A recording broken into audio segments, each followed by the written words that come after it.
안녕하세요. 저는 28에 남편과 결혼을 하였습니다. 장남, 저희 큰아들은 어렸을 때부터 모범생이라고 할 수 있는 녀석이었습니다. 그게 무슨 사고 하나를 치는 법이 없었고요. 교우 관계도 원만한 편이었으며 성적도 늘 보통이나 혹은 보통보다 살짝 더 잘 나오는 정도로 공부를 했습니다. 학창 시절에 겉멋이 들어서 그걸로 부모 속을 썩인 적도 없었고요. 여자 문제로 가족들을 난감하게 하는 일도 없었죠. 그러니까 종합하자면 큰아들은 하나부터 열까지 모든 것이 보통의 표준 범위에서 벗어나는 일이 없어서 효자라고 할 수 있었던 것입니다. 대학도 무난한 곳으로 갔어요.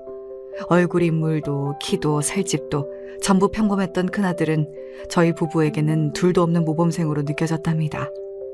주변에서 말이죠. 저희 큰아들을 두고 이런 식으로 말을 던진 적이 많았어요. 부모 속 한번 크게 썩이는 일 없이 어쩜 저렇게 반듯하게 잘 컸을까? 분명히 결혼도 잘하겠지? 보나마나 자기 같은 참하고 조용하고 시댁에 잘하는 며느리를 데려와 주겠지. 참으로 효자로구만.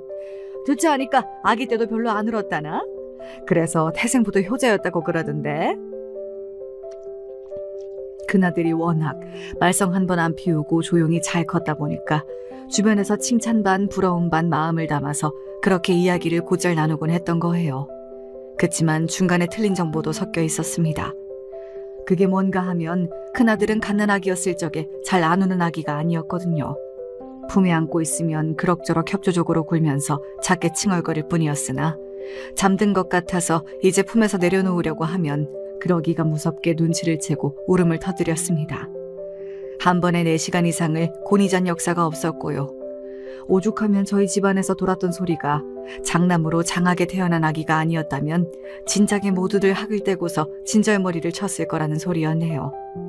그 정도로 심하게 때를 쓰면서 잠도 잘 안 자고 예민하게 굴었던 아이가 바로 저희 큰아들이었어요. 시어머니와 육촌 형제 되시는 분들께서는 혀를 내두르셨었고요. 내가 지금까지 살면서 아기는 좋게 50명은 안아보고 돌보아 본 사람인데 말이야. 저렇게 사람 골치 아프게 만드는 아기는 처음 봤다. 아예 작정을 하고서 사람 피말리려고 저러는 걸까 하는 생각까지 드네.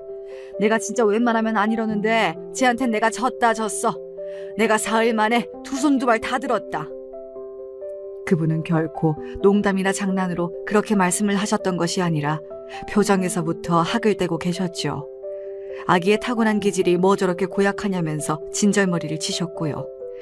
그렇게나 돌보기 힘든 아기를 제가 처절하게 붙잡고 있었으니 다들 저를 향해서 엄마는 다르다, 엄마가 대단하긴 하네, 이런 반응이었던 듯 싶어요. 큰아들이 성인이 되고 난 이후에도 집안 어른들 사이에서 두고두고 회자가 되었을 만큼 큰아들은 아기였을 적에 활약이 아주 지독했었는데요. 희한하게 작은아들은 반대였어요. 작은아들은 갓난아기였을 적부터 얌전했습니다. 잘 울지도 않았고요. 큰아들은 낯선 얼굴만 봐도 경기를 일으키고 난리를 치면서 울고불고 화를 내면서 발버둥을 치던 아기였는데 작은아들은 낯선 얼굴이 갑자기 자기 눈앞에 다가와도 놀라서 눈만 동그랗게 뜰 뿐 우는 법이 없었습니다. 그런 다음에 낯선 얼굴을 신기하다는 표정으로 많이 바라보았고요. 그런가 하면 놀랍게도 다른 사람의 품에 안기는 것도 얌전히 잘 해냈습니다. 큰아들의 때에는 상상조차 못했던 일이었어요. 낯선 사람의 품에서 얌전히 있다가 꾸벅꾸벅 졸기도 하였고요. 작은아들은 재우는 것도 어렵지 않았으며 잠투정도 거의 없었어요. 자기 형보다 걸음마도 빨리 시작했고 옹알이도 조금 빠르게 시작한 편이었습니다. 그런 작은아들을 보면서 집안 어른들이 모두가 흐뭇한 미소를 지었음은 불보듯 뻔한 일이었어요. 큰아들은 유난스러워서 다들 그 근처도 안 가려고 했는데 작은아들은 친화력이 워낙 좋아서 다들 서로 아기를 봐주겠다고 했을 정도였죠. 이렇듯 제 배에서 똑같이 난 자식들인데 타고난 기질이 달랐습니다. 그런데 신기한 건 큰아들은 먼저 언급을 드렸다시피 자라면서 모범생 소리를 듣는 자식이 되었고 효자라는 평가를 받게 되었습니다. 부모를 신경 쓰이게 하는 법이 없었죠. 반면에 아기였을 적에는 착하고 얌전했던 작은아들은 학교를 들어가면서부터 천방지축의 면모를 드러내기 시작했다는 거예요. 친구가 2명 정도. 항상 그렇게 있었던 자기 형과는 다르게 작은아들은 친구를 5-6명은 기본으로 두고 다녔습니다. 굉장히 활발한 성격이었죠. 자기 친구들을 데리고서 하염없이 동네의 모든 길목을 쏘다니며 노는 모습만 봐도 작은 아들은 자기 형에게는 없는 외향적인 면모가 강하게 있었습니다. 친형제인데 어쩜 저렇게 다르냐는 이야기가 많이 들려올 수밖에 없었네요. 서로가 성격이 너무 달라서 그랬을까요? 사춘기 나이를 지나고 나서부터는 형제끼리 둘이 어울려 노는 법이 없었습니다. 원체 둘이 가깝게 어우러져 시간을 보낸 형제는 아니었지만 그래도 사춘기 나이를 지난 후에는 확실히 그 이전과 달라지더라고요. 사내 녀석들이 다 그렇지 뭐.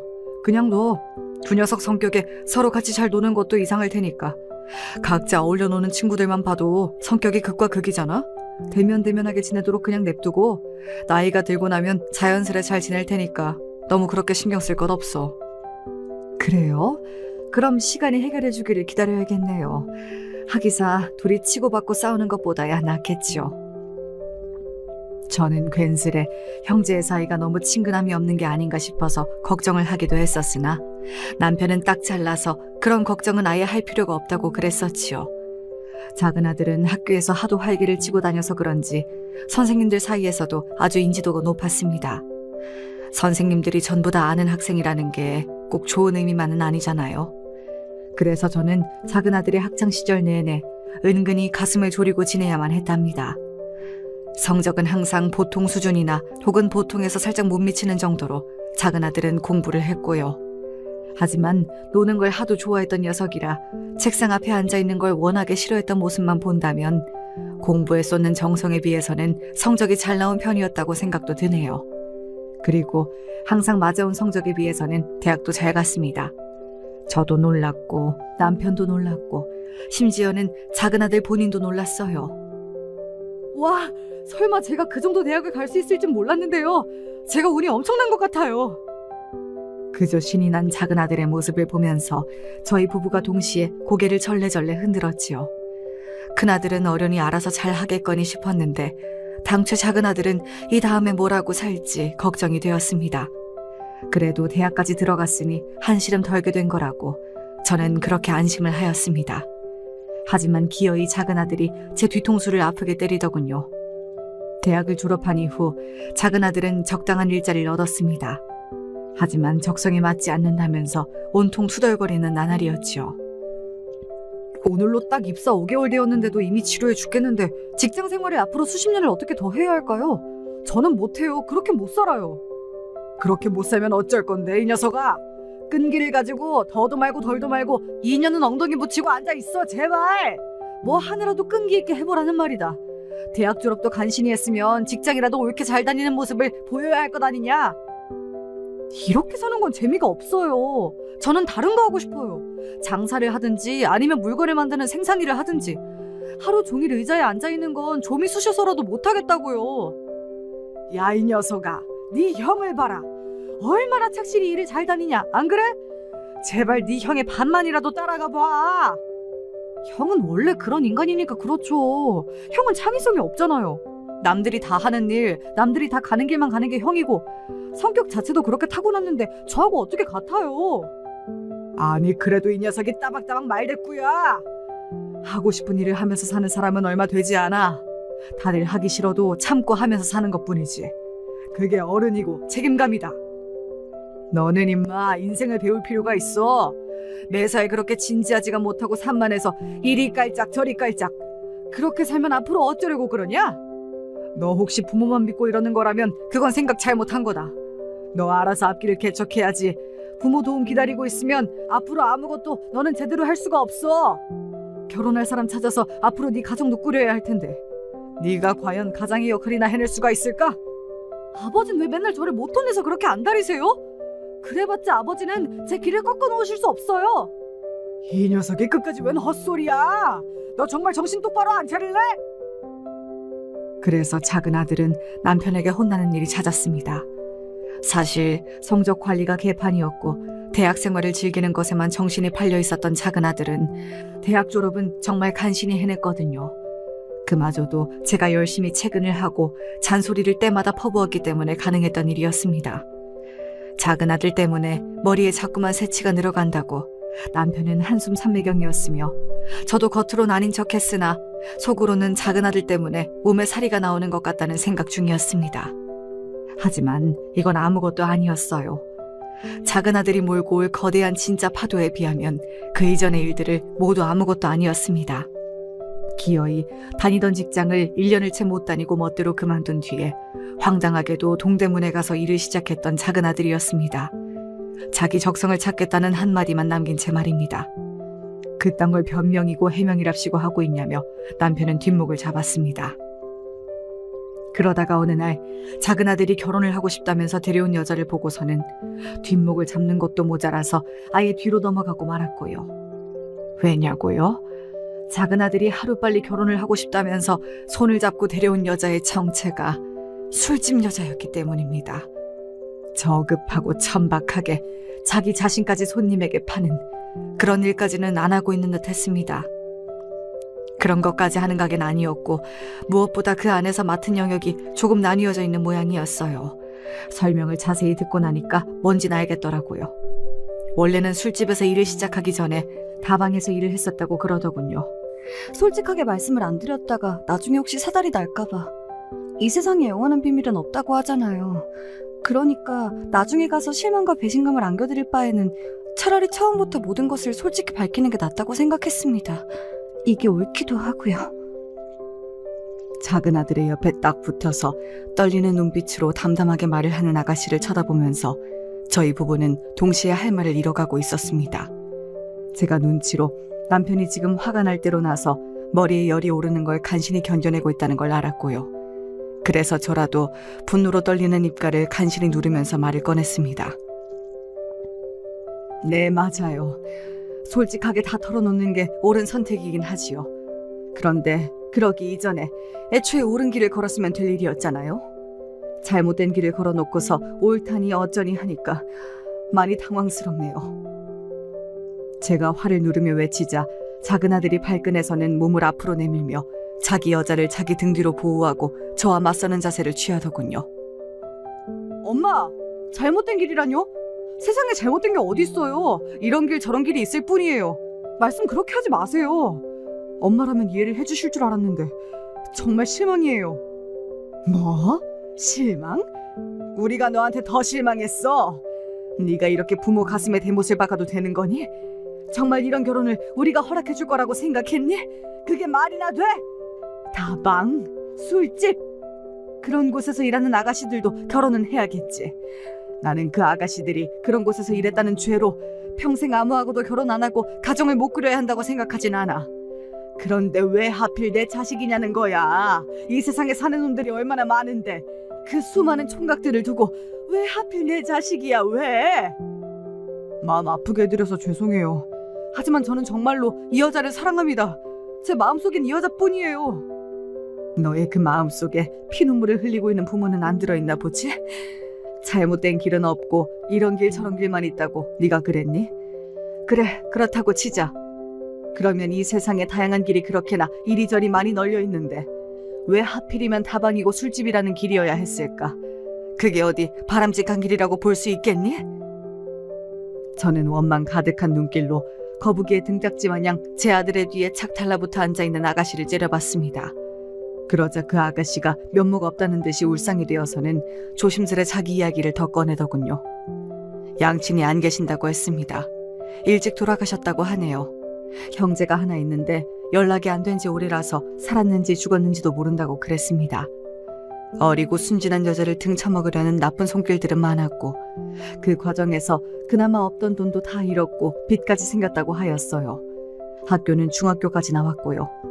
배운 것도 많지 않고 세상 물정도 모르고 그러나 굶어 죽지 않으려면 먹고 살려면 뭐라도 해야 했는데 그때 유일하게 자신에게 사기를 치지 않고 일자리를 제안해준 어른이 알려준 곳이 다방이었다고 하더군요.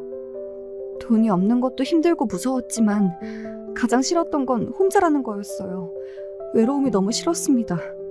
다방에서 일을 하면서 친한 언니들이 생겼고 혼자가 아니라서 좋았어요. 그래서 그 일을 계속했던 거예요. 다방이 문을 닫기 전까지는 일을 계속했었고 그 다음에는 같이 다방에서 일을 했던 언니의 소개를 받아서 술집에 발을 들이게 됐던 거예요. 남자 잘못 만나면 인생 종칠 수도 있으니까 꼭 조심하라고, 손님으로 온 남자는 절대로 만나면 안 된다고 주변에서 귀따갑게 항상 이야기를 들어왔었기 때문에 누구를 함부로 만난 적은 없습니다. 정말이에요. 옳은 길을 알려줄 만한 어른이 단 한 명이라도 있었다면 그렇게 안 살았겠죠. 바람직한 사회가 어떤 모습인지 알려줄 그런 어른이 주변에 없었던 것입니다. 이야기를 들어보니 딱했지만 그건 남일 때 해당되는 거였죠. 제 자식의 일이었기에, 그것도 결혼 문제였기 때문에 저의 고개는 가로로 흔들릴 수밖에 없었습니다. 그러자 작은 아들은 가족들과 연을 끊는 한이 있더라도 결혼하겠다는 충격적인 선언을 하고 말았습니다. 제가 놀라서 거의 숨이 멎을 것 같았던 그때에 작은 아들보다 한술 더 떠서 남편이 이렇게 말했습니다. 그러면 너는 더 이상 내 자식이 아니다. 남편은 분노로 이제 거의 쓰러질 것처럼 보였고, 그래서 저는 차마 그 자리에서 남편을 만류하지 못했습니다. 저도 절대로 그 결혼을 허락할 수 없다는 마음은 같았으니까요. 작은 아들은 자기가 절대 객기를 부리는 것이 아니며 자기 인생을 걸고 진지한 자세로 결혼을 하겠다는 거라며 가족들과 등을 지더라도 결혼을 할 수 있다면 후회할 일이 없을 거라고 했어요. 그 말 하나하나가 제 가슴에 날아와 박히는 비수가 되었습니다. 너 같은 놈에게는 우리 집 재산 단 한 푼도 줄 수 없다. 돈 한 푼 못 들고서 단칸방에 결혼 생활을 하다 보면 보나마나 1년도 안 돼서 사랑 타령도 없어지겠지. 네 녀석은 원체 뭐 하나 진득하게 못 해내는 인생이었으니까 말이다. 안 그러냐? 그때가 돼서 후회한다고 잘못했다고 찾아와서 빌어도 소용없어. 이 점을 네가 분명히 알고서 결혼을 하든 뭐를 하든 그래야 할 거다. 네, 잘 알아들었습니다. 저는 사랑에 지금 눈이 멀었으니까 눈먼 장님이 돼서 가난하고 힘든 게 어떤 풍경인지 잘 분간도 못하는 채로 그렇게 살아볼까 합니다. 그동안 키워주셔서 무척이나 감사하네요. 만수무강하시고요. 앞으로는 이 여자랑 둘이 가정을 꾸려서 제 인생 알아서 잘 살겠습니다. 뭐가 어째? 이런 미친 자식! 얼른 싹 꺼져 버려! 남편의 불호령이 떨어졌고 작은 아들은 결연한 자세로 그 아가씨의 팔을 잡아 끌고 집을 나갔습니다. 그러자마자 남편이 뒷목을 잡은 채로 정말 쓰러지고 말았어요. 저는 혼비백산하였고요. 그 소란을 작은 아들이 분명 들었을 텐데도 다시 집 안으로 들어오지 않았다는 게 저를 서글프게 만들었습니다. 남편은 병원에서 여러 가지 검사도 받았고 사흘 입원까지 하였어요. 그 바람에 온 집안의 작은 아들의 만행이 싹 다 퍼지고 말았고요.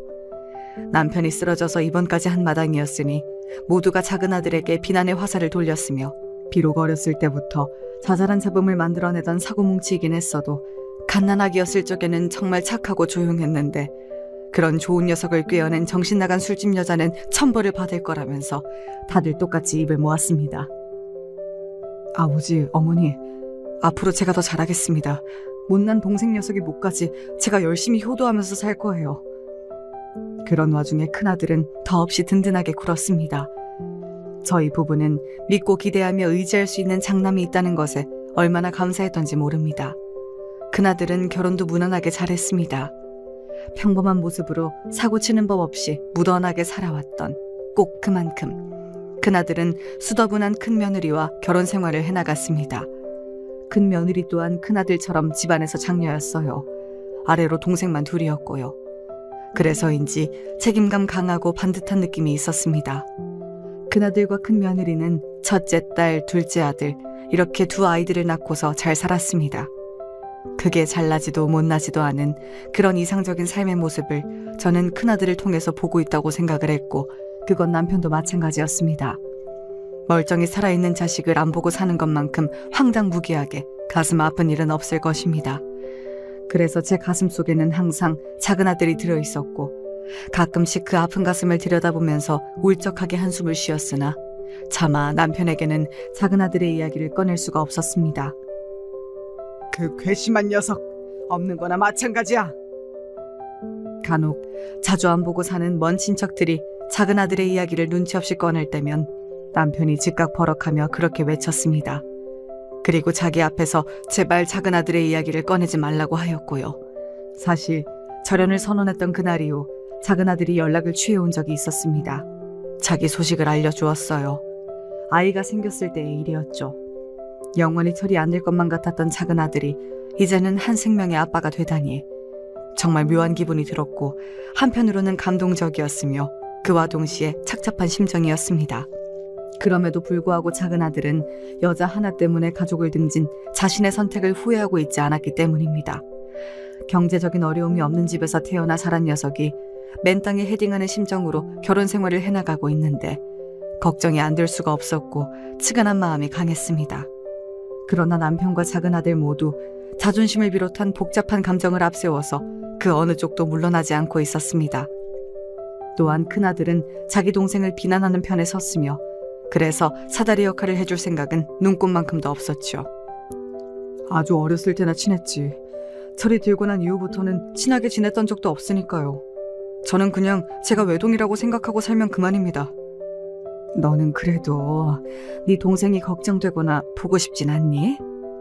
아니요, 전혀 안 그래요. 그리고 만약 그런 마음이 생긴다고 해도 그걸 외면해야 한다고 생각해요. 어머니도 마음 굳게 잡수세요. 그런 불효막심한 녀석을 절대로 받아주시면 안 돼요. 웬만하면 그냥 없는 자식이라고 생각을 하세요. 아버지는 진작에 그러고 계시는 중이잖아요. 어머니도 그렇게 하셔야죠. 저는 떨떠름해져서 그래, 그래야지, 알겠다라고 대답하였으나 큰아들이 너무 냉정하게 구는 것 같아서 마음이 좋지 않았던 게 사실입니다. 만약에 큰아들이 태도를 달리 취했다면 남편도 진작에 마음이 조금이나마 누그러지지 않았을까 싶기도 했고요. 그때는 자세하게 생각을 안 해봤는데 다 지나고 나서 그때를 돌아보니까 큰아들은 확실히 작은아들을 집으로 못 돌아오게 하고 용서를 못 받게 하는 것을 원하고 있었던 것 같아요. 마치 작은아들이 영영 호적에서 파이기를 원하는 것처럼 말입니다. 시간이 약이라는 표현이 무색하게도 세월이 흐르자 여자 때문에 가족들과 절연하고 집을 나간 작은아들의 만행만 더더욱 괘씸하게 평가가 되었을 뿐 관계가 봉합되는 일은 없었습니다. 오히려 작은아들이 없는 그림이 너무 자연스러워지고 다들 익숙해진 지 오래였죠. 큰아들하고 큰며느리가 둘 다 워낙 잘하기도 했고요. 어머님, 저희 동네 뒷산에 어제 보니까요, 쑥이 많이 폈더라고요. 아직 여리여리해 보이던데 그거 뜯을까 싶어요. 어머님, 주말에 쑥 부침개 해드릴까요? 쑥? 그렇구나. 거기 동네가 쑥이 많이 자랐구나. 쑥 부침개라 하면 좋지. 엄청 맛있지. 반죽은 조금만 해서 쑥을 왕창 넣고 하면 건강에도 좋고 향도 끝내주겠구나. 그렇게 해서 먹으면 딱 좋겠다. 제 생각도 그런데 어머님이 저하고 통하셨네요. 쑥을 많이 넣을수록 맛있지요. 그럼 주말 전에 제가 쑥을 엄청 많이 뜯어놔야겠어요. 이왕이면 그 자리에 자란 것들 제가 싹 다 뽑아버릴까 해요. 저희 애들도 워낙에 쑥을 좋아하잖아요. 어머님 닮아서 그런가 봐요. 들깨향을 유난히 좋아하는 것도 그렇고. 애들이 어쩜 그렇게 자기 할머니만 닮았을까요? 저는 앞만 봐도 이게 신기해요.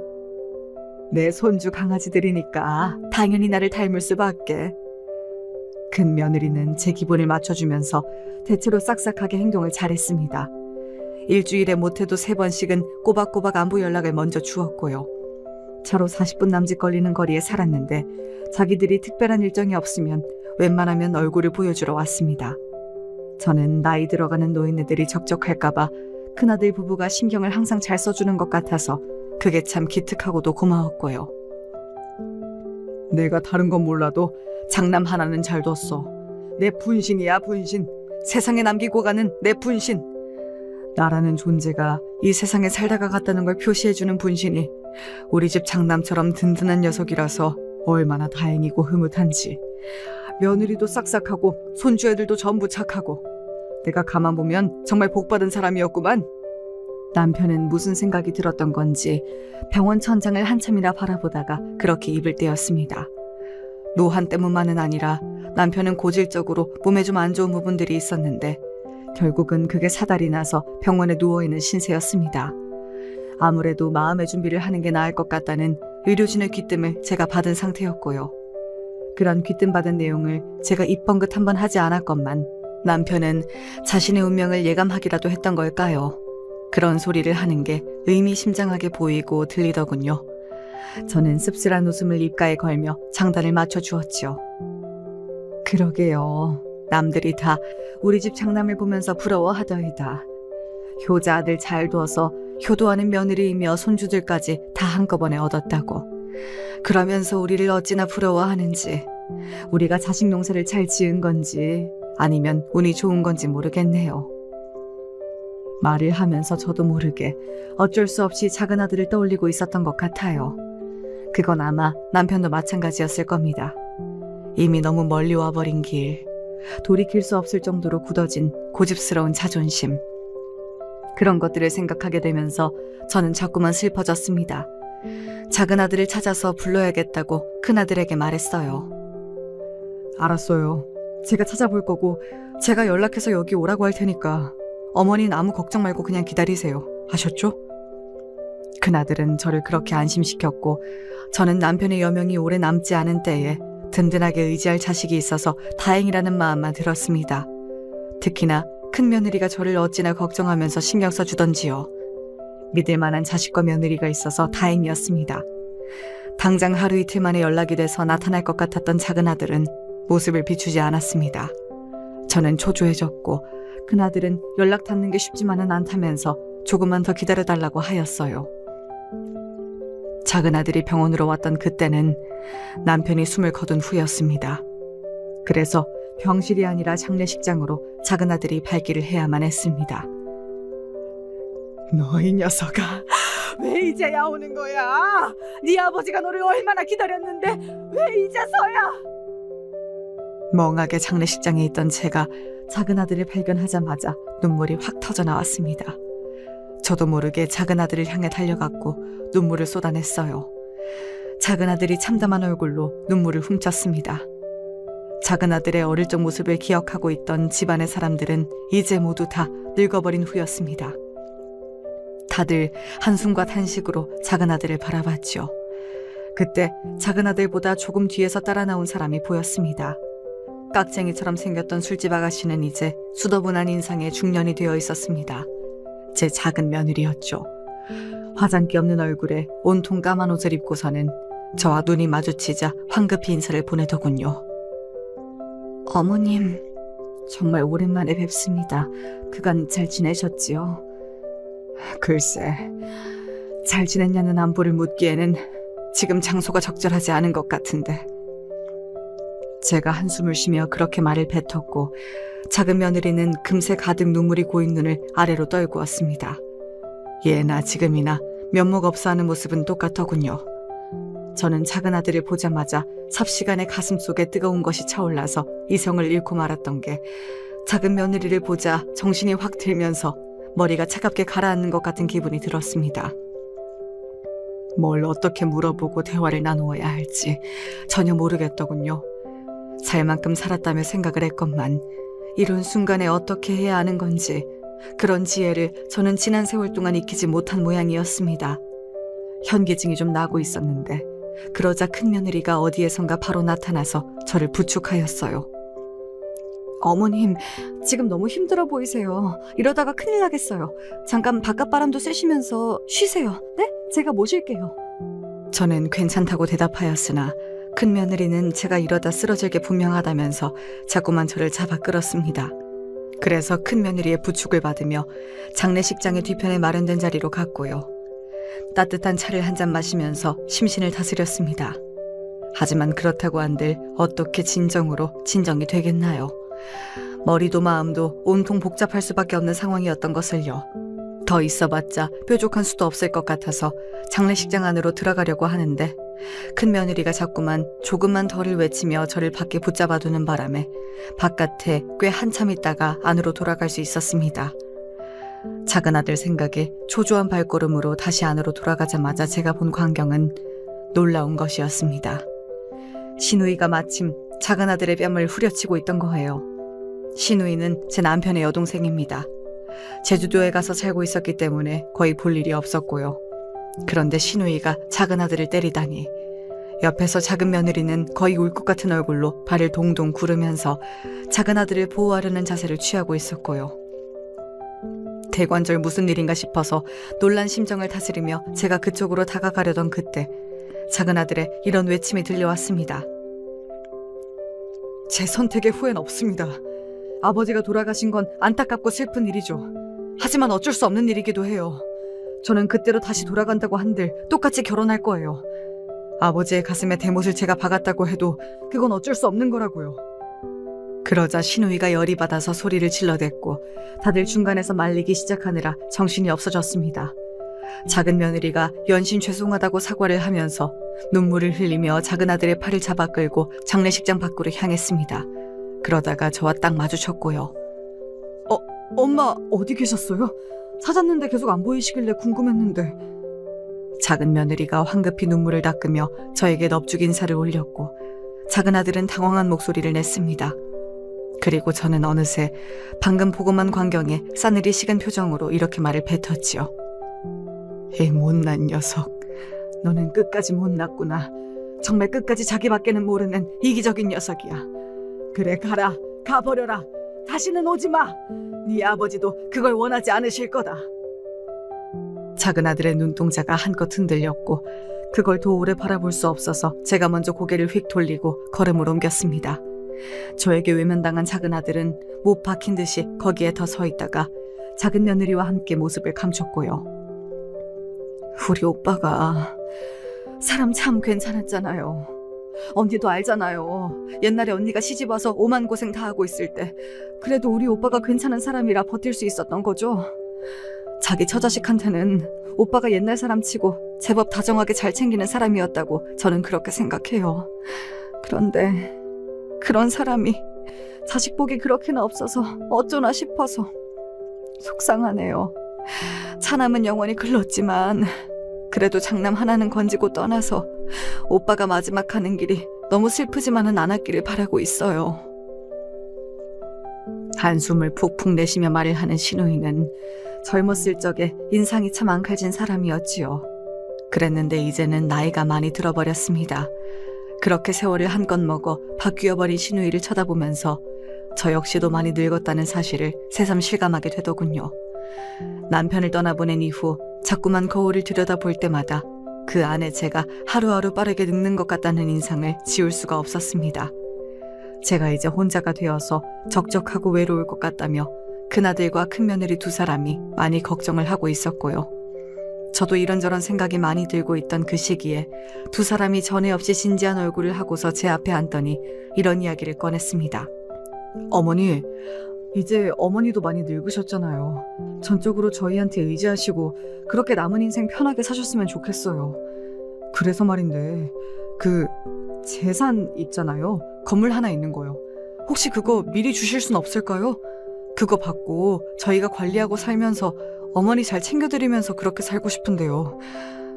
사실 어머니가 걱정하실까봐 말씀을 못 드렸는데 제가 요새 회사에서 사정이 좀 어려워진 지 몇 달 됐어요.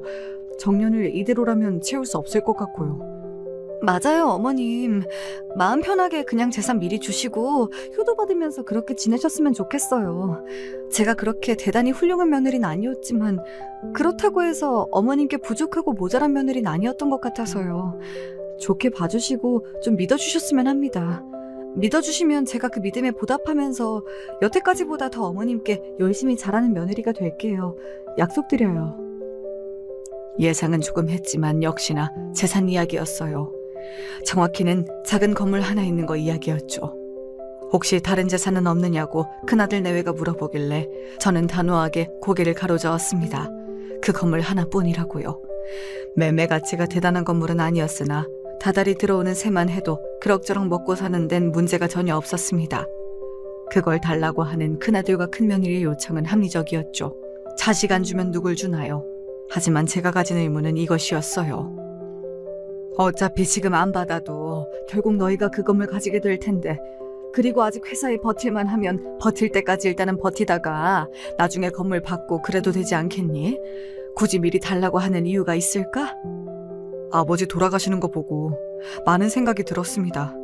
어머니가 언제 돌아가실지 모른다는 불안과 걱정이 어쩔 수 없이 요새 자꾸만 들더라고요. 솔직히 지난 세월 자식 며느리의 도리를 다한 건 저희인데 똑같이 자식 며느리랍시고 어머니가 갑자기 돌아가시기라도 하면 건물에 지분 있다고 그쪽에서 나설까봐 그게 염려가 되기도 하고요. 큰아들이 무척 민망해하면서도 할 말은 하더군요. 제가 죽고 나면 작은 아들과 작은 며느리 쪽에서 재산 나눠 가지겠다고 나설 수도 있고 그러면 큰아들과 큰며느리 입장에서는 억울해도 별 수 없어지는 그런 상황이 올 수도 있다는 것이었죠. 작잡해서 온통 한숨이 나왔고 그런 저를 붙잡고서 큰며느리가 정말 최선을 다해서 앞으로 잘 모시겠다고 눈물로 호소를 해왔어요. 큰아들은 무릎까지 꿇었습니다.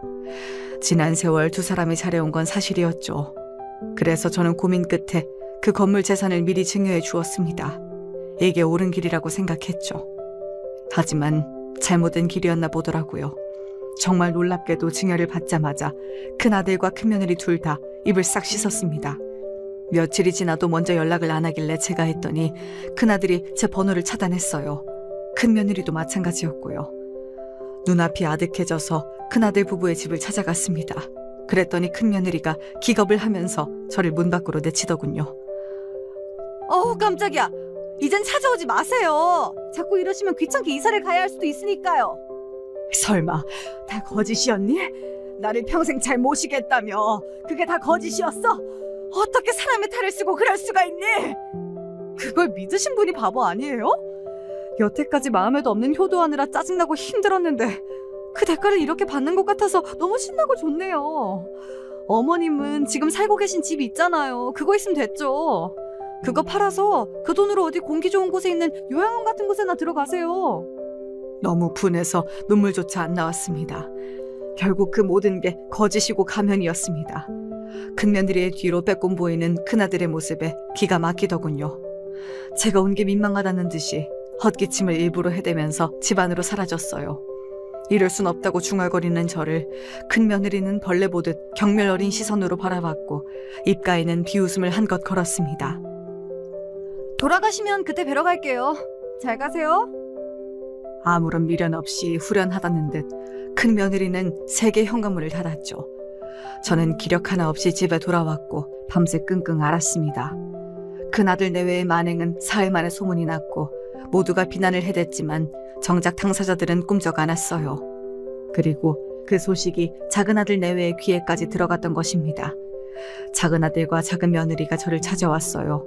힘없이 문을 열어준 저를 보자마자 작은아들이 울컥했고 작은며느리가 흐느끼기 시작했습니다. 엄마, 저희가 모실게요. 저희랑 같이 가세요. 너는 왜 와서 난리니? 나 아직 죽을 때 안 됐다. 혼자 멀쩡히 살 수 있어. 그리고 건물도 없는 노인네를 모셔봤자 너희에게 무슨 득이 되겠니? 득이요? 부모 자식 간에 무슨 득을 따져요. 엄마, 이상한 소리 하지 마시고 일단 저희랑 같이 가세요. 며칠만이라도 일단 저희 집에서 지내세요. 작은아들의 말에 갑자기 가슴이 뜨거워졌습니다. 저도 모르게 고개를 끄덕였고 작은며느리가 훌쩍이면서 제 요청에 따라서 제 짐을 챙겨주었습니다. 그리고 도착한 곳은 아주 번지르르한 신축 빌라였는데 내부가 아주 넓었습니다. 게다가 이런 동네에 이런 위치라니. 저는 작은아들이 비록 결혼하고 초반에는 힘든 시절을 보냈을지언정 이제는 아주 보란듯이 성공해서 잘 살고 있다는 걸 그제야 알 수 있었습니다. 어머님, 속지 않은 심정으로 모실게요. 저희는 이미 결정 내렸고 애들도 얼른 할머니랑 추억을 쌓고 싶다면서 신난 상태예요. 어머님만 좋다고 하시면요. 작은 며느리가 저를 위해 밤을 새워 직접 만들었다는 호박 식혜, 도토리묵, 그리고 삼계탕으로 상을 뚝딱 차리더니 비장하게 말을 해왔습니다. 혹시 제가 불편해할까봐 애들은 각자 친구 집에 가 있다는 이야기를 듣고 피식 웃음이 나왔습니다. 애들이 자기 아빠를 닮아서 그런지 친구들이 엄청 많고 성격이 밝다고 하는 소리에 왜 그렇게 웃음이 나던지요. 힘을 내서 열심히 먹기 시작했더니 작은 며느리의 표정이 점점 밝아졌고 작은 아들은 싱글벙글이었습니다. 장을 지우고 나서 기나긴 대화가 시작되었고 처음 알게 된 사실에 서로가 놀라야만 했습니다. 작은 아들은 그동안 자기 형을 통해서 연락을 주고받았으나 그럴 때마다 부모님이 아직도 화가 많이 나신 상태이다라는 소리를 들었다고 합니다. 또한 남편이 떠났던 그때에도 애초에 연락을 늦게 받았다고 하더군요. 큰아들이 저에게 거짓말을 하고서 일부러 자기 동생에게 연락을 미루고 있었던 것입니다. 남편이 작은 아들을 못 보고 떠나게 하려고 말입니다. 또한 장례식장에서 작은 며느리가 목격한 바로는 큰아들이 자꾸만 제 시누이한테 가서 뭐라고 속닥거리더래요. 그러더니 시누이가 갑자기 화가 나서 작은 아들에게 일방적으로 따지고 들다가 뺨까지 때렸던 것이고요. 아마 큰 며느리가 일부러 저를 밖으로 떼어놓고 큰아들이 그 사이에 작전을 개시해서 신우이를 부추겨 상황을 만든 것 같았습니다. 그래서 작은아들 내외가 아무것도 못해보고 장례식장에서 쫓겨나도록 말입니다. 생각해보면 큰아들 내외는 자꾸만 저희에게 작은아들 내외를 잊고 살아야 한다는 등 그런 소리를 자주 했었죠. 그게 다 재산을 독차지하기 위한 계산이었다고 생각하니까 헛웃음이 나왔습니다. 작은아들은 자기 형에 대한 배신감으로 치를 떨었고요. 저는 건물을 큰아들에게만 줘버려서 미안하다고 사과했어요. 하지만 작은아들은 고개를 저었습니다. 부모님 가슴에 대못 박았던 거 저라고 모르는 거 아니에요. 제가 잘못했고 어리석었던 부분들이 많았어요. 그러니 저는 그걸 가질 자격이 없습니다. 보시면 아시겠지만 저 이제 능력도 꽤 괜찮고요. 먹고 사는데 지장 없어요. 앞으로도 열심히 살면서 엄마 모실게요. 아버지 돌아가시고 제가 얼마나 후회했는지 몰라요. 작은아들이 눈물로 제 앞에서 사죄를 했습니다. 그리고 저는 며칠 작은아들 집에서 지내며 손주들과도 많이 가까워졌죠. 애들이 생긴 건 작은 며느리와 판박이었는데 성격이며 말투는 작은아들과 똑같더군요. 즐거운 며칠을 보내며 기력을 회복한 후에 저는 집으로 돌아가겠다고 했어요. 따로 사는 게 편하니까. 대신에 자주 찾아와 달라고 했더니 작은 며느리가 반드시 그러겠다고 했습니다. 그렇게 다시 2달이 흘렀지요. 겪어보니까 근본적으로 작은아들 내외는 가식을 못 부리고 진솔하다는 것을 알 수 있었습니다. 큰아들 내외와는 확연히 달랐지요. 그래서 결심을 굳혔고 어느 날 저는 2 사람이 사들고 온 한우를 셋이 함께 맛있게 구워 먹었던 저녁에 비밀을 밝혔습니다. 남편이 세상을 떠나기 3달 전 자신의 여명이 얼마 남지 않았던 것을 알았을 때에 써내려갔던 편지를 보여준 거예요. 제가 꽁꽁 감춰두고 있었던 그 편지에는 재산을 저의 뜻대로 정리하라는 내용이 담겨 있었습니다. 나는 당신의 마음을 알아. 그 못난 자식, 그 아픈 손가락에게도 반드시 재산을 물려주고 싶어 하겠지. 나는 당신의 뜻을 따르겠소. 그러니 당신 마음대로 하면 돼요. 내가 죽고 나면 그 못난 자식하고 어떻게든 지지고 볶고하면서 잘 지내보든지. 이런 걸 쓰다 보니까 나도 그 못난 자식이 보고 싶어지네. 태어났을 땐 세상에 둘도 없던 효자였는데 말이야. 작은 건물 하나가 재산의 전부일 리 없었습니다.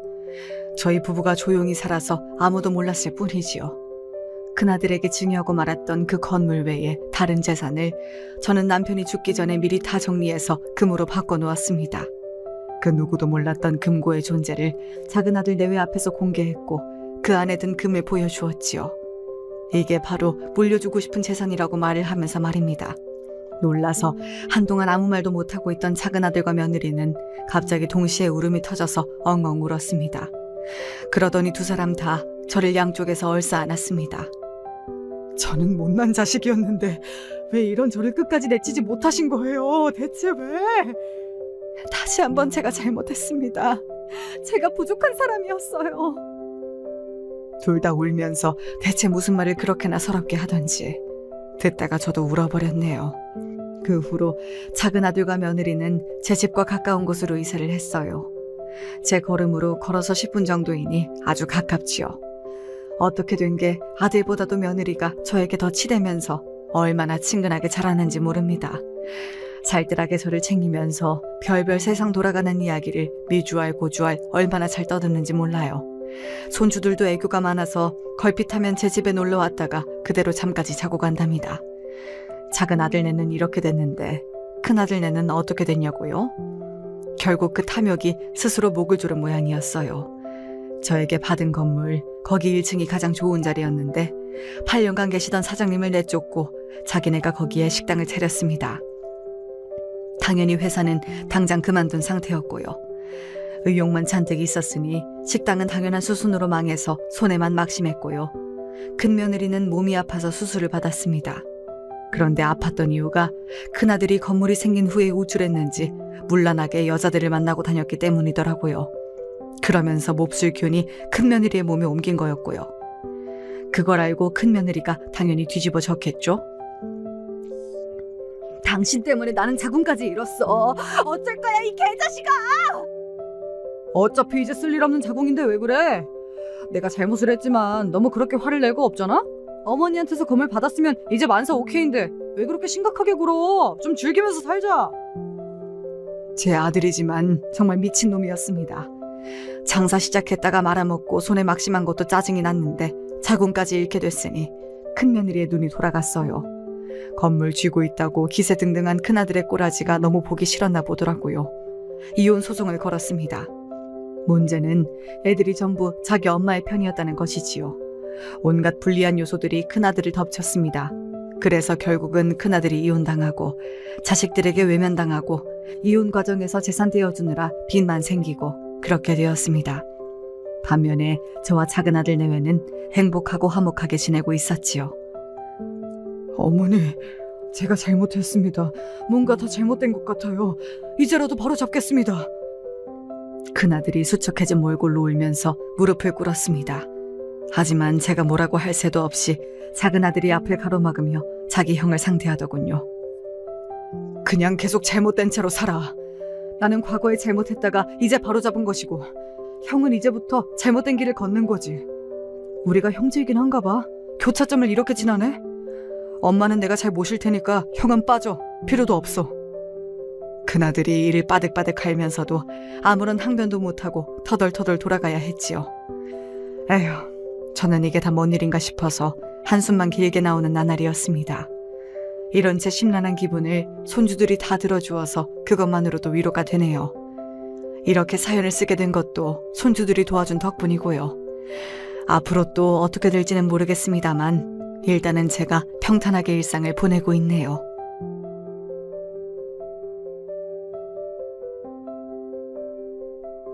안녕하세요. 50대 후반 여자입니다. 사연 즐겨 듣고 있어요.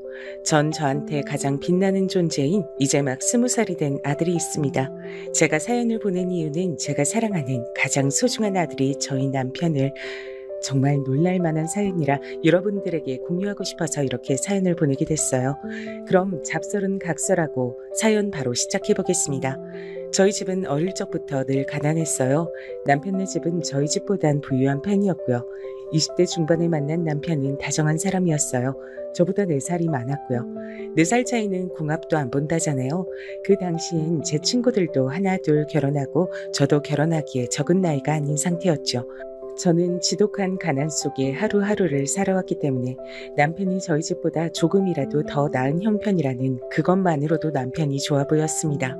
남편이 다정하고 말도 유머러스하게 잘하는 편이어서 같이 살면 재미도 있고 굶고 살진 않겠다는 생각이 있었어요. 그래서 결혼을 하기로 했고 제주도로 떠난 신혼여행에서 저는 허니문 베이비로 우리 아들을 얻게 됐답니다. 그렇게 결혼하고 아이를 낳고 그렇게 남들처럼 살아가고 있었습니다. 자연스럽게 저희 아들을 키우기 위해서 육아에 전념할 수밖에 없었어요. 그래서 다니던 회사를 다닐 수 없게 됐고요. 아들을 키우는데 전념하다가 아들이 중학교를 가는 나이가 되자 이제야 조금 시간이 생기더라고요. 그래서 국가에서 지원하는 그런 배움 지원을 적극 활용해서 저는 뒤늦게 40이 넘은 나이에 어엿한 간호조무사가 됐습니다. 다시 병원에서 일할 수 있게 된 거죠. 그런데 남편은 제가 일하는 걸 별로 탐탁치 않게 생각했어요. 당신이 노력하는 건 알겠는데 벌면 얼마나 번다고 그렇게 뻔질나게 나가는 거야? 나보다 많이 버는 것도 아니잖아. 내가 주는 돈이 부족해? 그러냐고. 말을 해봐, 말을. 아니 여보, 그런 말이 어딨어요. 나 회사 다닐 때보다 병원 다니는 게 더 적성에 맞는 것 같아요. 요즘 다시 일하니까 활력도 생기는 것 같고 정말 좋단 말이에요. 우리 준이도 다 컸는데 내가 언제까지고 집에만 있으면 당신은 좋아요? 나도 사회생활을 하는 게 훨씬 더 좋을 거 아니에요. 월급도 받고요. 안 그래요? 그래도 그렇지. 우리 아들 준이한테 소홀할 정도로 일하고 그러면 안 된다 이 말이야. 난 그걸 걱정한 거지. 뭐 일하지 말라는 건 아니야. 암튼 우리 가정에 문제 안 생기게 처신 똑바로 하고, 알겠지? 내가 다 우리 가족 걱정돼서 하는 말이야. 내 말 무슨 말인지 알지? 알죠. 걱정 마요. 여보도 참 그런 걱정을 뭐하러 사서 해요. 오늘도 일하느라 피곤했을 텐데 얼른 씻고 와요. 내가 여보 좋아하는 김치찌개에 계란말이 해놨어요. 오늘 현장 많이 바빴어요? 그래. 난 새벽같이 나가서 노동하느라 고생하는데 당연히 그래야지. 그렇고 말고. 김치찌개 계란말이? 그게 다야? 고기는 없어? 고기 사와서 나 씻는 동안 좀 구워놔. 식탁엔 그래도 고기가 있어야지. 당신도 이제 돈 벌잖아. 그 정도는 우리도 먹고 살아야지. 나 씻고 올게. 얼른 고기 사와. 남편은 딱 결혼 전까지만 다정하고 유머러스한 사람이었습니다. 남편과 결혼하고 알고 보니 남편은 다니던 전 회사에서 크게 사기를 당해서 몇 달째 월급을 못 받은 상태였더라고요. 제주도로 신혼여행도 겨우 다녀온 셈이었죠.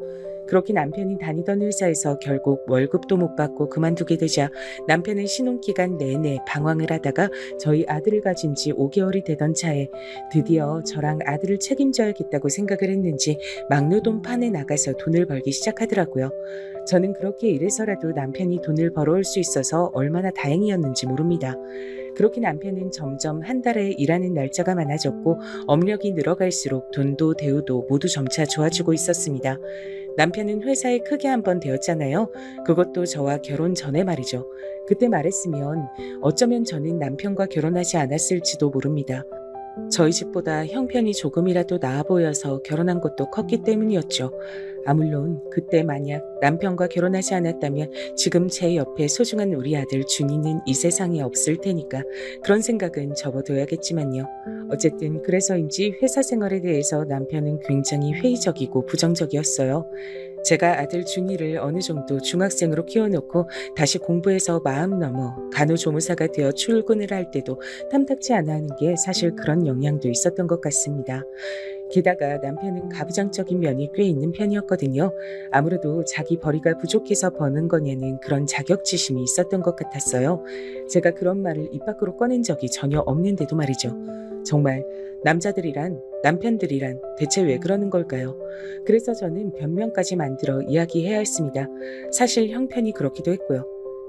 아니 그런데 내가 버는 걸로 부족한 것도 아니고 굳이 간호조무사를 하겠다고 그 나이에 다시 공부를 하고 왜 그렇게 일하려고 하는 거야? 악착같이 아등바등 뭐 일반 회사를 다니는 것보다야 훨씬 낫긴 하겠다만 난 이해가 안 돼 당신이. 아이 참 여보 우리 준이 이제 중학생이에요.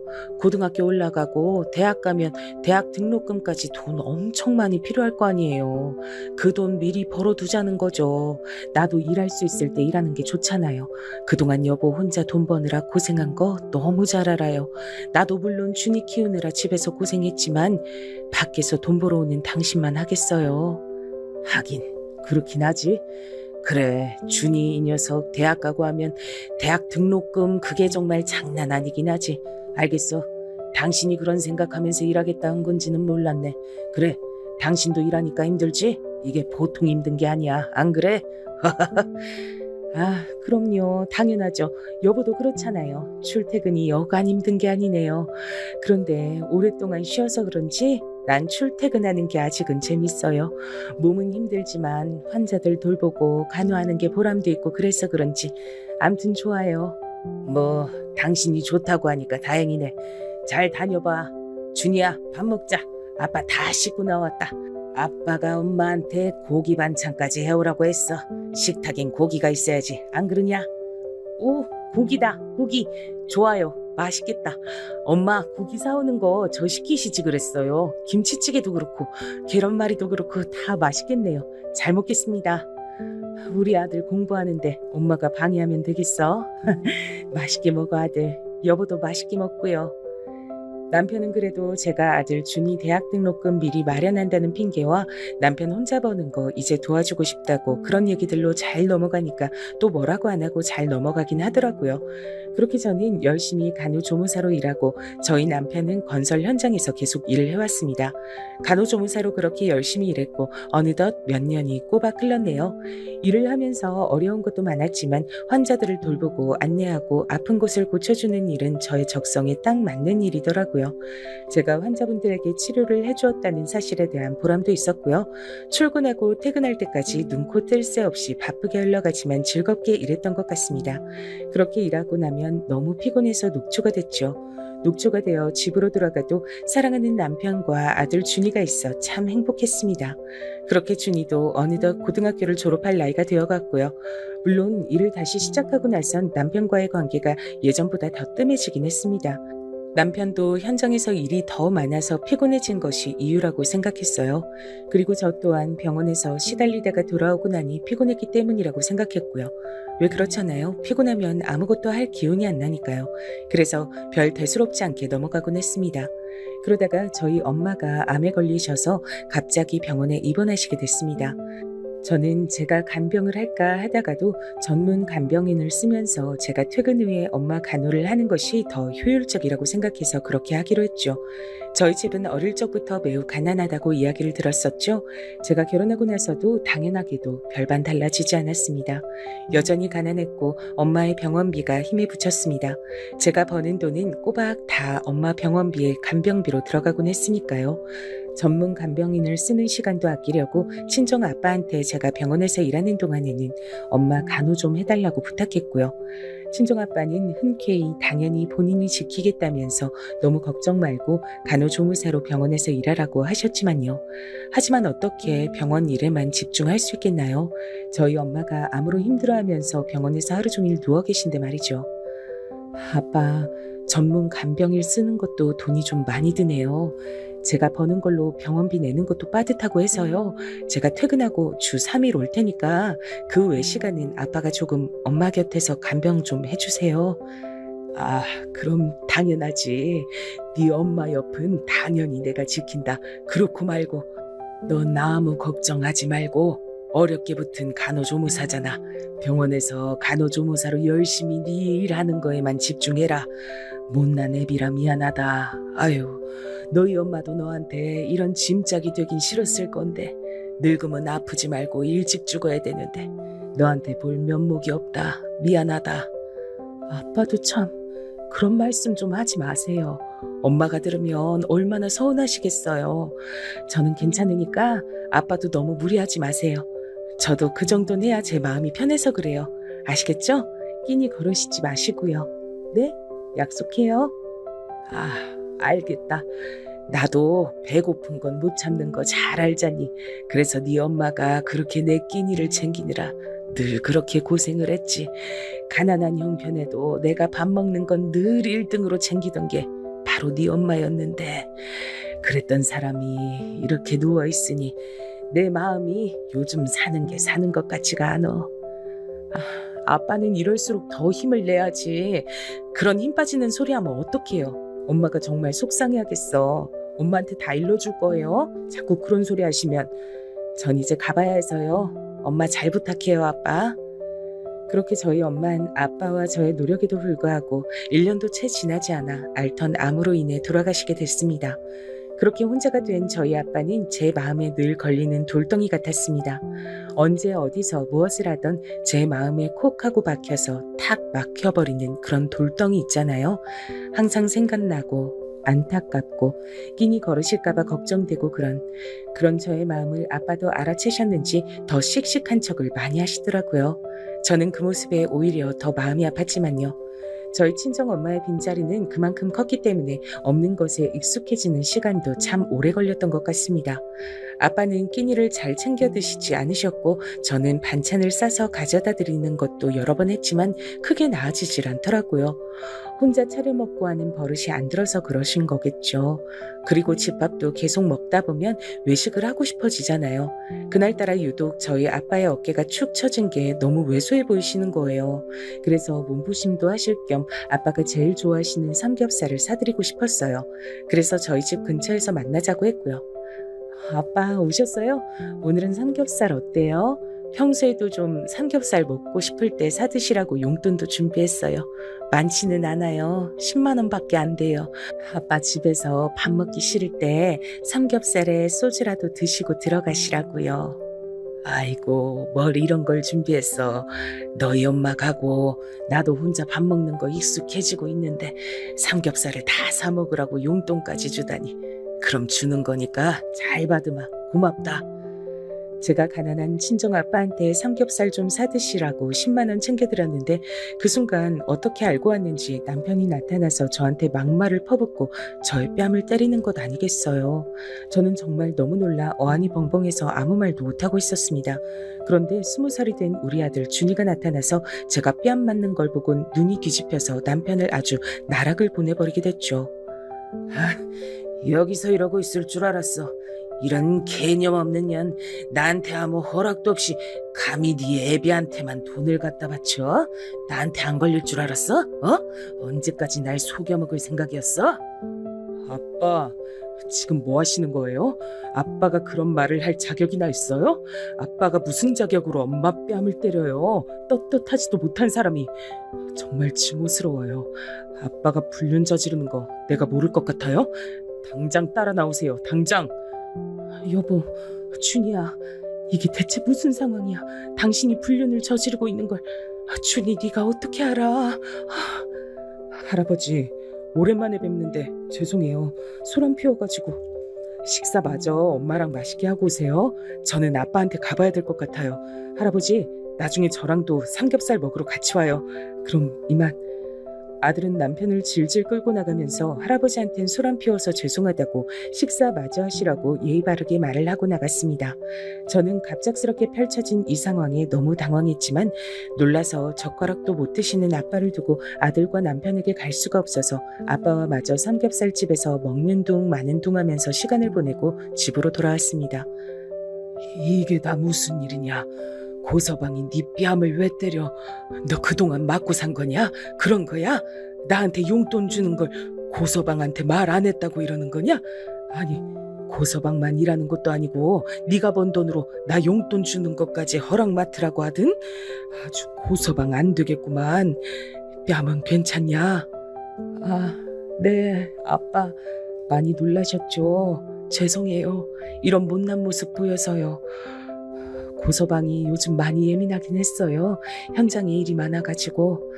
저랑도 좀 소홀하게 지내왔거든요. 그래도 이렇게 쫓아와서 아빠한테 용돈 준 걸로 뭐라 한 건 이번이 처음이긴 해요.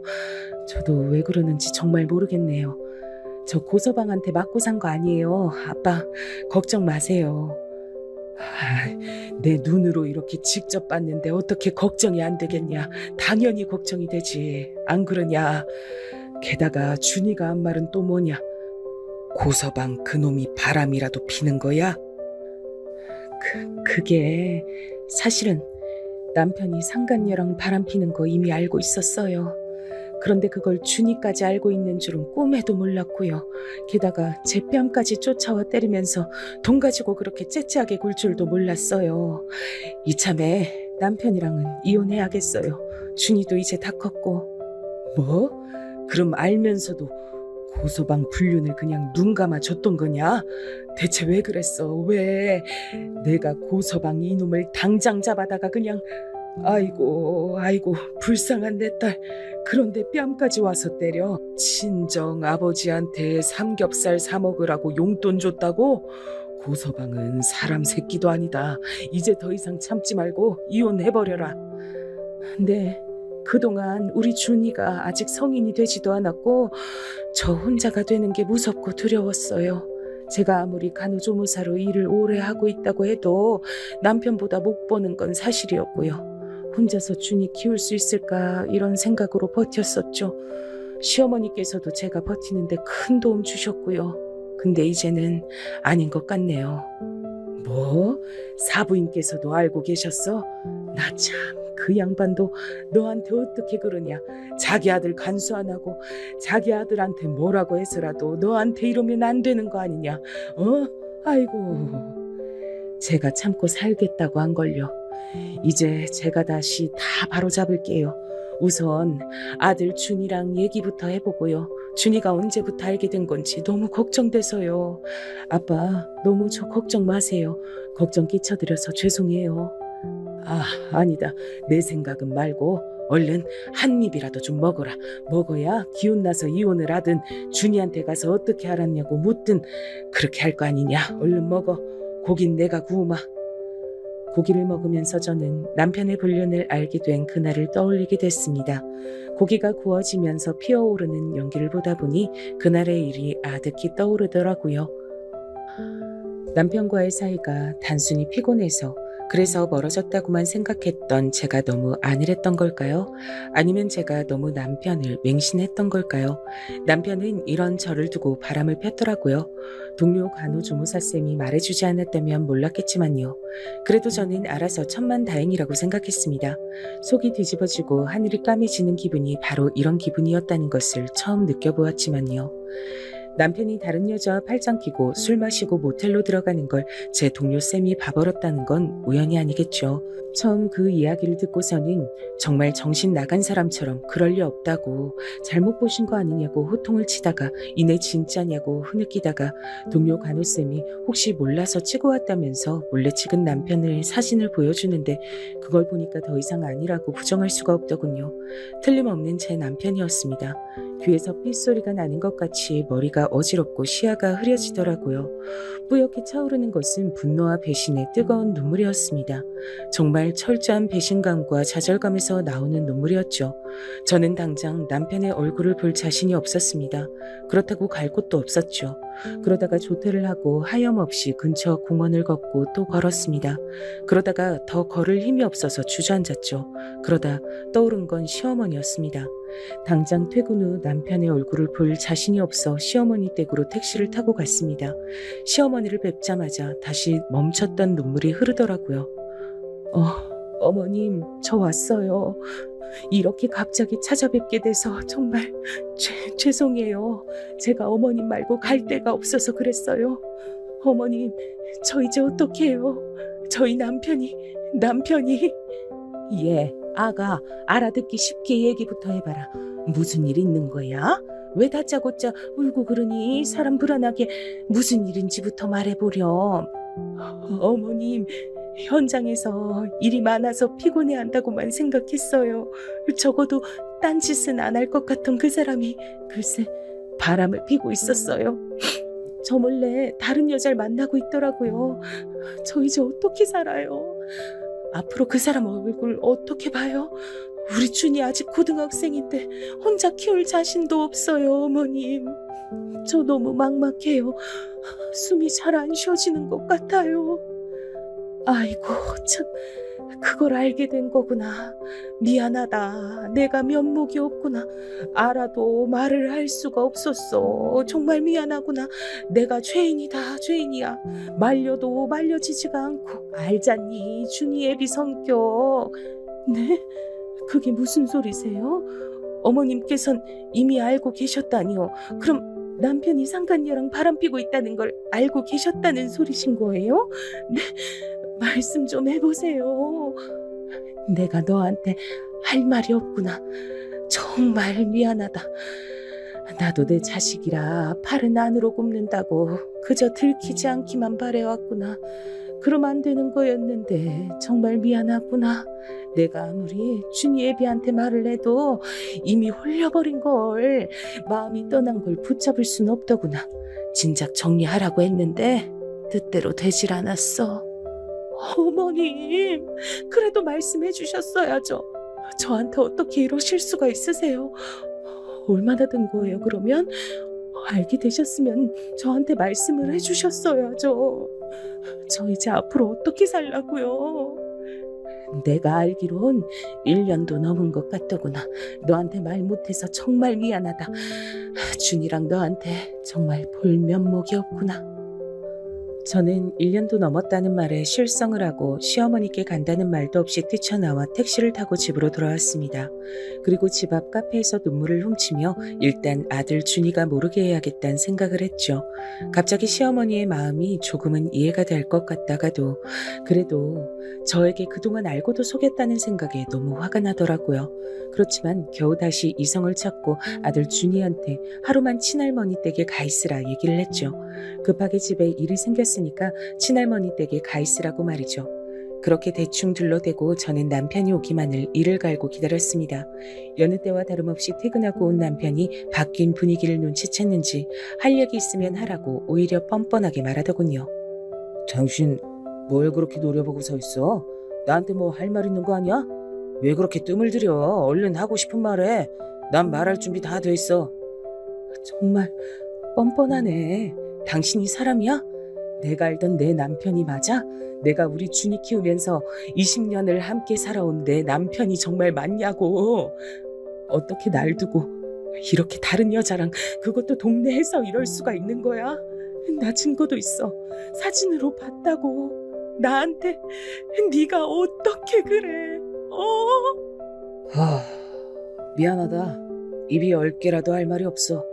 그래도 나 우리 준이한테 진심이고 우리 준이 키우는데 부족함 없이 키우려고 노력하고 살았어. 그건 당신도 알 거야. 그래서 이혼은 생각도 안 한 거고. 그래, 나 그 여자 사랑해. 우리가 그동안 너무 준이 키우는 데만 집중하면서 정작 우리 둘 사이가 멀어지고 있었던 건 너무 늦게 깨달은 것 같아. 그 여잔 내 멈춰있던 심장을 다시 뛰게 해준 사람이야. 난 여보만 괜찮다면 이제 그 여자를 책임지고 싶어. 뭐라고? 뭐? 책임을 지고 싶다고? 그게 나한테 할 소리니? 책임을 질 거면 우리 자식인 준이부터 책임져야지. 뭣도 모르고 네 자식 키우느라 뼈 빠지게 고생한 나부터 책임져야지. 그게 도대체 무슨 소린지 알고나 짓거리는 거야? 왜 이렇게 변했니? 왜 이렇게? 어떻게 말하든 소용없어. 내 마음은 이미 진작에 당신한테서 떠버렸어. 그동안 연기하면서 아무 일 없는 척 사는 게 오히려 괴로웠다고. 이런 날 잡으려고 하지 마. 그렇다고 내가 준이 아빠 노릇 제대로 안 하고 있는 게 있어? 없잖아. 이혼은 꿈도 꾸지 마. 우리 준이 생각해서라도 이렇게 부탁할게. 그리고 나야말로 그 여자랑 살고 싶어서 미치겠다고. 근데 그걸 참고 있는 거야. 바로 준이랑 당신 때문에. 살고 싶다고? 그 여자랑 살고 싶어? 그래서 나하고 그동안 아무 관계도 안 한 거야? 당신도 노력 안 했잖아. 피곤해서 그런 거라고만 생각했어. 현장에서 일이 계속 많다는 그 말을 고지 곧대로 믿었어. 왜냐면 난 당신 아내니까. 그런데 정말 그래? 우리 준이한테 정말 떳떳한 아빠라고 생각하냐고. 우리 가정은 버려두고 고작 그 여자한테 가버리고 싶다고? 그런데 준이랑 나 때문에 억지로 참고 있으니까 뭐 고맙다고라도 말해달란 거야? 미안해. 당신이 무슨 말을 해도 내 마음은 변하지 않아. 이게 내가 결정한 옳은 선택이니까. 준이한테 이혼 가정 만들어주고 싶은 거 아니면 잘 생각해. 여보도 속이 말이 아닐 테니까 내 얼굴 보면 화만 나겠지. 나 오늘은 나가서 잘게. 미안. 남편의 뻔뻔하고 당당한 태도에 저는 그만 넋을 잃고 쓰러지고 말았습니다. 세상이 한순간에 무너져 내리는 기분이었어요. 저를 두고 나가려다가 제가 쓰러지니까 병원에 데려가긴 했더라고요. 눈을 뜨자 하염없이 돌아가는 세탁기 통 안에서 정신없이 물에 빠져 허우적대다가 빠져나온 기분이었습니다. 무슨 느낌인지 감이 오실까요? 머리가 핑 도는 느낌이었고 숨이 잘 안 쉬어지고 답답한 느낌이었죠. 아직도 멍하고 상황 판별이 잘 안 되는 느낌. 새벽에 링거를 맞다가 깨어났는데 옆에는 너무나도 미운 남편이 제 옆에 엎드려서 자고 있더라고요. 당장이라도 남편의 머리를 쥐어뜯고 바닥에 내리 꽂아버리고 싶었지만 그럴 힘이 제겐 남아있지 않더라고요. 남편은 제가 퇴원하는 걸 보지도 않고 바로 현장으로 출근을 했습니다. 아니죠. 사실은 모릅니다. 출근을 했는지 아니면 바람난 상간녀랑 불륜을 저지르러 갔을지도요. 두 눈으로 보고도 믿기지 않는 일이 일어났고 저는 순식간에 혼자가 됐습니다. 물론 준이에게 이야기할 순 없었어요. 준이에게 아빠 없이 평생을 살게 할 자신이 없더라고요. 남편이 바람난 게 제가 그동안 간호조무사로 취직해서 병원에 적응하고 열심히 사느라 남편에게 무심해서 그런 게 아닐까 생각하면서 저 스스로를 자책하게 되기도 했습니다. 심지어 1년도 더 만난 거라면 저희 엄마가 암투병으로 힘들어하셨을 때 제가 병원에 자주 가면서 괴로워할 때였거든요. 정말 그 생각까지 미치자 여러 가지 감정과 혼란스러움이 저를 괴롭혀하더라고요. 남편의 불륜 사실을 알게 된 것은 너무나 큰 충격이었고 신뢰와 안정감이 완전히 흔들린 상황이었죠. 혼자서 이 감정들을 견딜 수 없을 만큼 상처받았고 분노, 슬픔, 배신감, 혼란 등 다양한 감정이 여러 겹으로 얽혀서 저의 가슴을 답답하게 했습니다. 당장이라도 미쳐버릴 것만 같았죠. 이런 감정들은 남편의 불륜을 알게 된 이 상황에선 굉장히 자연스러운 것이겠죠. 제 내면에서 나오는 진심은 저 자신을 비난하거나 자책하지 말아야겠다는 생각이었습니다. 남편의 불륜은 그의 책임이며 저는 이 상황에서 피해자일 뿐이니까요. 이렇게 파도처럼 흘러오는 수많은 감정과 혼란 속에서 열심히 같이 잘 살아보자고 최선을 다해서 공부하고 취직하고 일하고 있던 저를, 저희 엄마를 살려보겠다고 아등바등하고 있던 저를 그렇게 한순간에 배신해버린 남편에게 너무도 화가 나고 기가 차고 어이가 없어서 다시 이를 바득바득 갈기를 계속 반복했습니다. 이렇게 마음도 몸도 떠난 사람을 제가 붙잡고 사는 게 맞나 싶으면서도 아들 준이를 생각하면서 정신을 더 차려야만 했죠. 그렇게 비참하게 산 지 얼마나 됐을까요? 삼겹살집에서 아빠에게 용돈을 드리다가 어떻게 알았는지 남편이 찾아와 제 뺨까지 때린 사건이 일어나게 된 것이었죠. 아빠, 난 아빠가 1년 전부터 바람 피운 걸 이미 알고 있었어요. 그것도 동네에서. 정말 아빠는 사람도 아니에요. 엄마한테 미안하지도 않죠? 미안하면 사람으로서 그럴 수가 없지. 없어. 내가 바람 핀 건 준이 네가 대체 어떻게 한 거야? 언제부터 한 건데? 그리고 넌 여기 어떻게 알고 나타난 거고?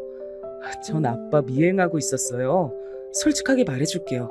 아빠를 엄마랑 이혼하게 만들 거예요. 위자료 두둑하게 준비해놔요. 증거 다 모아놨으니까. 아빠한테서 불륜의 증거를 모으느라고 좀 쫓아다녔는데 아빠가 엄마랑 할아버지가 식사하는 삼겹살집에 들어가잖아요. 그래서 문 밖에서 보고 있었죠. 뭐?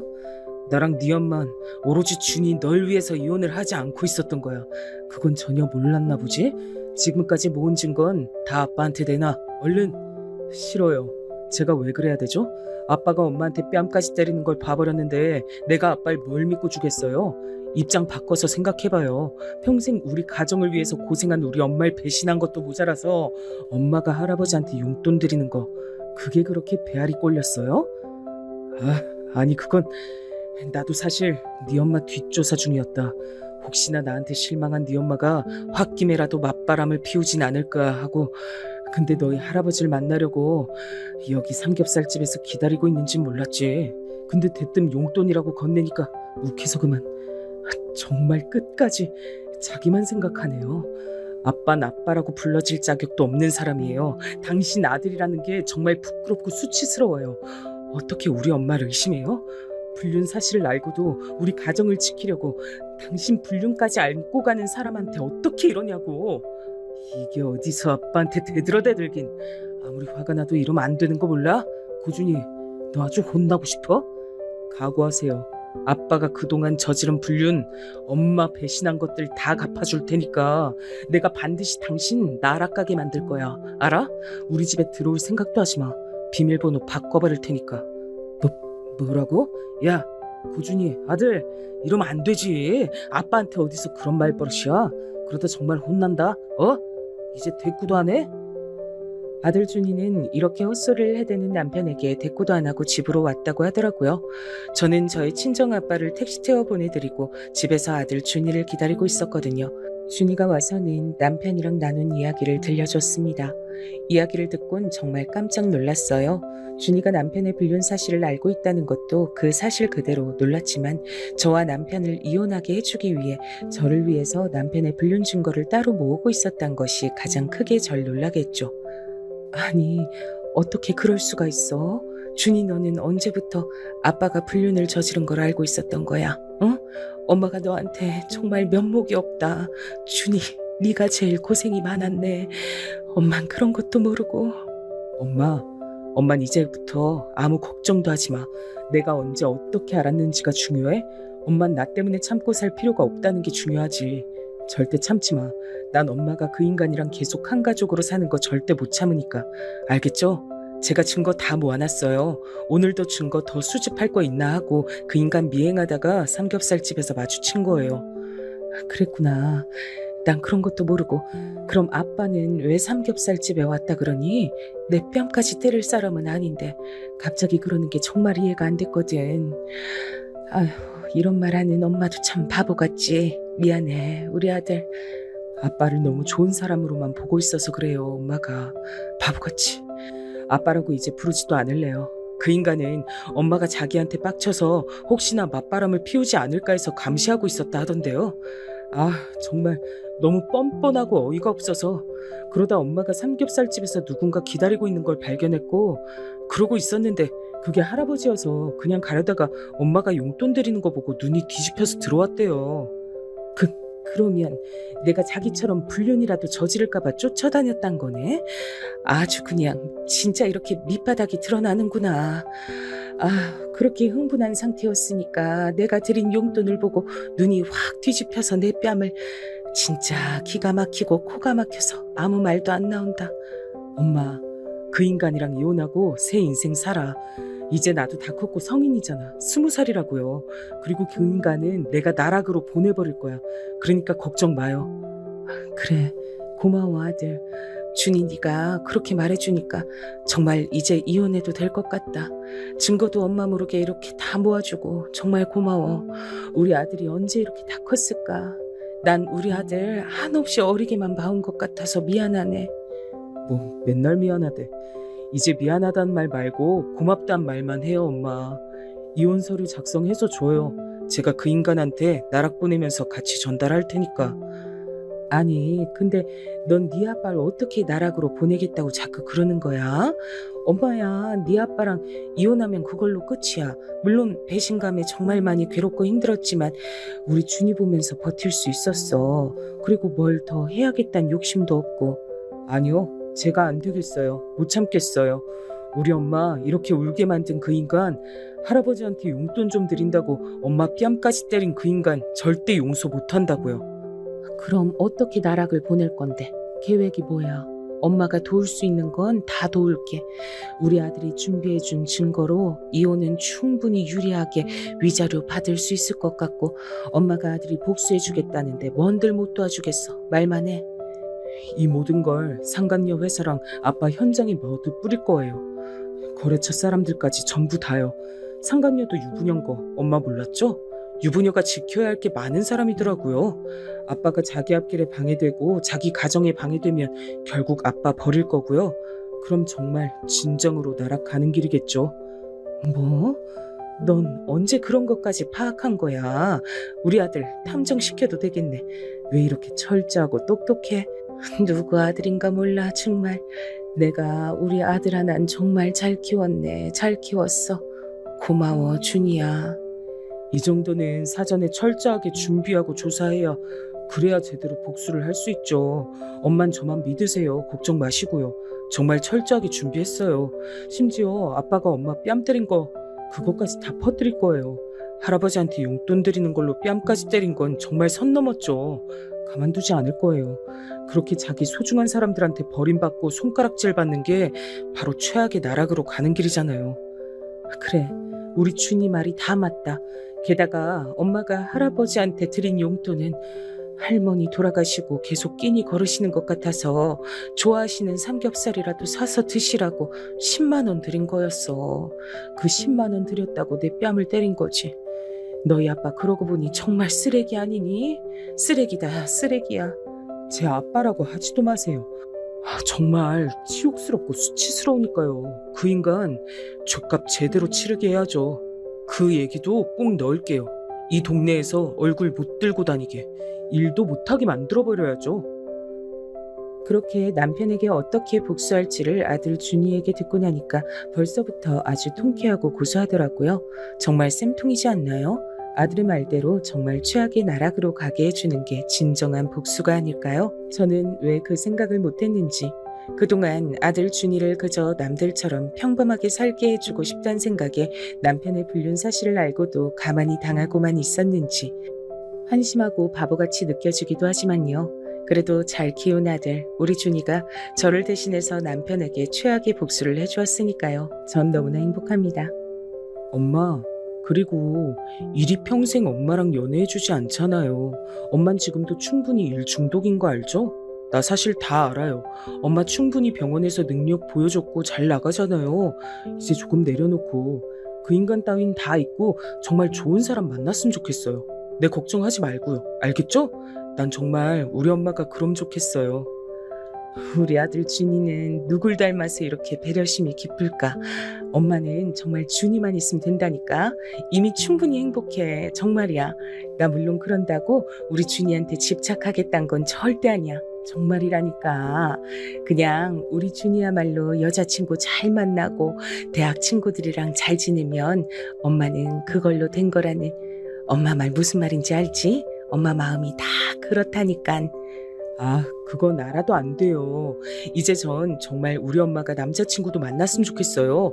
요즘 돌싱글즈랑 나는 솔로 돌싱 편 보면 정말 이혼은 흠이 아니던데. 엄마도 아직 젊잖아. 게다가 우리 엄마는 완전 동안이고, 안 그래요? 엄마 그러니까 너무 움츠러들지 말고 지금이 제일 젊은 나이잖아요. 저 결혼해서 떠나면 엄만 혼잔데. 전 그때 엄마 옆에 남자친구가 있었으면 좋겠어요. 벌써 이렇게까지 깊게 생각한 거야? 너 이제 20살이야. 아직 결혼하려면 멀었지. 내가 우리 아들 준이를 너무 얕게 봤네. 그렇게 말해줘서 정말 고마워. 그렇지만 지금은 정말 간호일하는 게 재밌고 준이가 대학생활하는 거 지켜보는 게 너무 재밌어. 그게 엄마 삶의 유일한 낙이니까 너무 재촉하지 말아줘. 대신 이건 꼭 약속할게. 좋은 사람 나타나면 막 지나겠다고. 그럼 됐지? 요즘엔 적극적으로 서로 대시하는 게 기본이네요. 엄마도 일에 그만 좀 매달리고 돌싱글즈랑 나는 솔로 좀 보면서 연애 세포 좀 키워보세요. 사실 저 여친 있어요. 여친 부모님도 이혼하셨는데 아버지가 재혼하셔서 같이 살거든요. 근데 새엄마랑 굉장히 잘 지내더라고요. 여친이 저한테 말해줬어요. 이혼하는 거 도와드렸으니까 이젠 엄마 연애하는 거 응원해주라고. 어머, 그게 정말이니? 준이야, 너무 잘됐다. 아주 진국인 여친을 만났구나. 우리 준이가 기특한데? 정말 엄마 감동받았어. 그래서 나는 솔로랑 돌싱글즈 그런 것들도 알고 얘기한 거구나. 그렇게까지 생각해줘서 정말 고마워, 우리 아들. 엄마도 노력해볼게. 내가 배워야 할 게 참 많네. 그래요, 엄마. 지금이 제일 젊은 날이잖아. 이혼한 거 흠도 아니고 요즘 정말 이혼하는 사람들 많다잖아요. 나도 이제 거의 다 컸고 제 걱정하지 마시고 엄마도 엄마 행복 찾아서 정말 진심으로 행복해졌으면 좋겠어. 제 마음 아시겠죠? 네? 우리 아들 준이 때문에라도 엄마가 열심히 분발해야겠네. 알겠어. 마음 활짝 열고 마음에 드는 사람 나타나면 대시라도 해볼게. 우리 아들이 이렇게 커서 엄마한테 연애 상담도 해주고 엄만 너무 행복하다. 저는 남편과 준이만 생각하면서 정말 앞만 보고 달리는 경주마처럼 살았는데 그 사이 우리 아들 준이가 정말 바르게 잘 커졌더라고요. 제가 간호일만 하면서 외롭게 지낼까봐 걱정해주는 그 마음이 너무 예뻐서 울컥했습니다. 눈물이 핑 돌더라고요. 꼭 참았지만요. 언제 이렇게 다 큰 걸까요? 게다가 좋은 여자친구를 사귀는 것 같아서 참 다행이더라고요. 정말 감동받았습니다. 이렇게만 행복하면 정말 더할 나위 없이 기쁠 것 같더라고요. 아무런 문제가 앞으로 없을 것 같은, 아니 어떤 문제가 생긴다고 해도 다 헤쳐나갈 수 있을 것 같은 그런 느낌이라고 해야겠네요. 그래서 아들의 응원을 허투루 듣지 않으려고 했습니다. 저도 제 남편 같은 인간은 최악의 나락으로 치워버렸으니까요. 이제 정말 자유가 된 거 정말 마음껏 즐겨보려고 합니다. 아들이 알아서 연애도 잘하고 있고 또 저를 생각해준다는 사실에 저는 더 든든해졌거든요. 제 아들이 이렇게 증거를 모아서 이혼을 도와주고 제가 남편에게 저희 친정아빠한테 용돈 주다가 들켜서 뺨 맞고 그걸 보고 아들이 남편에게 더 큰 복수를 하게 된 이런 사연이 정말 놀랄만한 사연이잖아요. 여러분들에게 그래서 꼭 공유해드리고 싶었습니다. 참고 살지 마시라고요. 저의 사연 끝까지 집중해서 잘 들어주셔서 너무 감사합니다. 행복하세요.